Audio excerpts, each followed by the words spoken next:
Hey guys, so today I want to talk about how to think better. And so you're probably thinking right now, well, I think just fine. How am I going to start thinking better? My thoughts are just my thoughts. Well, actually, we have a lot of control over our thoughts, and in the similar way in which we can learn to write better, we can learn to think better. I'm sure when you first started writing as a kid, your writing was a little bit sloppy. Maybe it wasn't very imaginative. Maybe it was unprecise. One of the foundations of great writing is precision, and I would argue that one of the foundations of great thinking is also precision. It's always remarkable to me how kind of sloppy we can be with our thinking, because what we think is so important to our quality of life. A lot of you out there are great writers, and you can use really precise language in your writing, and you can really use words to your advantage. But when it comes to thoughts, we don't really use the same precision, and we don't think of thinking as kind of a craft the way we would think of writing as a craft. That you can get better at it, but you can definitely get better at your thinking. And when you do get better at your thinking, you get all of these mental health benefits in being more precise and using your thoughts to your advantage instead of to your detriment, which I talked about in my last video about micro versus macro thinking, kind of zooming in your thoughts versus zooming out, which I'll link here. When it comes to thinking, we just need to be really, really precise and really advantageous in our thinking patterns to our goals. So a lot of you might start thinking, when you look at your calendar for the day or something, you might start thinking, I can't get everything done. That's kind of a thought that might pop up when you have a long to-do list or a full calendar, and that thought just pops up and you're just like, oh, dang, now I feel super overwhelmed and I feel kind of unmotivated because my brain is telling me I can't get everything done. So this is where kind of a more precise thinking pattern could really help you. So what we would want to do is try to kind of alter this thought a little bit to something that's a little bit more objective, into something that's a little bit more useful to you. So when you think I can't get anything done, that's not super useful to you because that typically results in a feeling of overwhelm, which results in you not doing anything. So what we would want you to do is kind of maybe think of a thought that's slightly more objective, but also still completely believable, because you're smart. You're not just going to be able to just think super positive thoughts and completely believe them. So maybe you think, I have 10 tasks on my calendar today or on my to-do list. At least that is objective, right? It's not going to overwhelm you quite as much as I can't get everything done, because maybe you actually do have 10 tasks on your calendar, and maybe you can shift your thought from the I have 10 tasks today to something like, I'm excited to get my tasks done, or getting my tasks done will feel really good at the end of the day.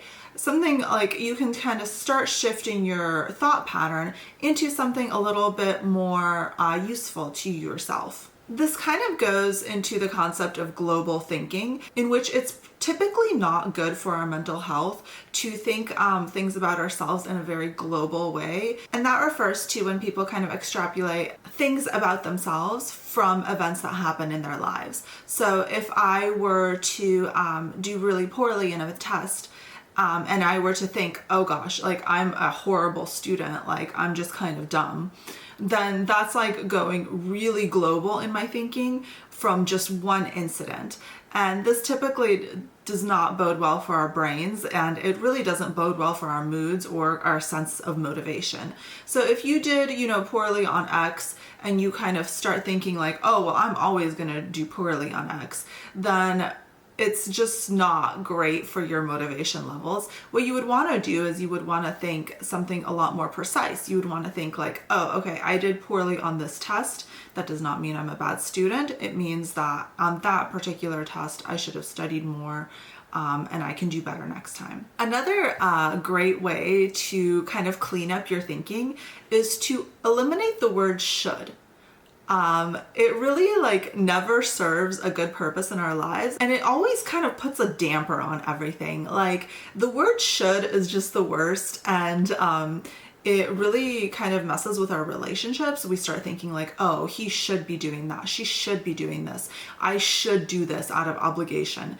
And if we can start thinking something a little bit more clean, something a little bit more precise, like I am doing this because I want to, or I am going to that birthday dinner because I care about my friend, not because I should, but because I am choosing to. So if you kind of replace any time that you use the word should in your mind with choosing to, I bet you would see a lot of benefits and kind of a lot of new ways of doing things. It kind of really expands the way that you can achieve things in the world and the way that you look at things. And in relation to the word should, I would also say, after you eliminate the word should from your vocabulary in your mind, make sure to add the word yet to any statement that feels disparaging to you.